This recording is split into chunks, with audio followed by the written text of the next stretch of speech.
সাহাবা আজমাইন বলতেছেন, নবী সাল্লাল্লাহু আলাইহি ওয়াসাল্লাম একদিন মসজিদের মেহরাবে বসা ছিলেন।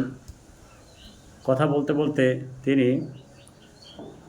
মেম্বারের প্রথম সিঁড়িতে চললেন এবং বললেন আমিন। দ্বিতীয় সিঁড়িতে চললেন, তখন বললেন আমিন।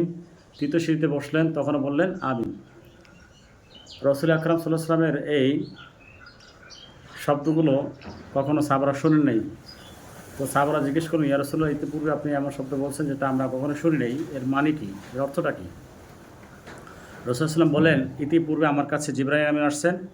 আসার পরে আমি যখন মেম্বারের প্রথম সিঁড়িতে বসলাম, তখন তিনি বলেছিলেন, ওই সমস্ত লোক ধ্বংস হয়ে যাক যারা রমজান পাইল কিন্তু নিজের গুনাহ মাফ করাইতে পারে নাই।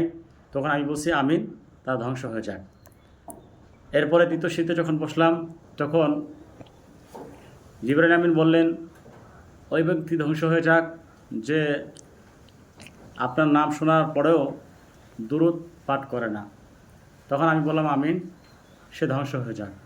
তৃতীয় সিঁড়িতে যখন উঠলাম, তখন জিবরাইল আমিন বললেন, ওই ব্যক্তি ধ্বংস হয়ে যাক যার পিতামাতা উভয় জীবিত আছে, তাদের থেকে জান্নাত কামাই করতে পারে নাই, অথবা যে কোনো একজন আছে তাদের থেকে জান্নাত কামাই করতে পারে নাই, তারা যেন ধ্বংস হয়ে যায়।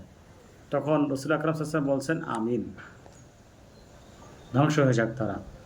এই হাদিস থেকে আমরা প্রতিমান হইলাম যে রমজান মাস আমরা পাইছি, পাওয়ার পর আমাদের গুনাহ খাতা আমরা যদি মাপ না করাইতে পারি, তাহলে আমাদের জন্য যে বদ্ধ করছেন ধ্বংস হয়ে যাওয়ার জন্য, তারা আমরা ধ্বংস হয়ে যাব।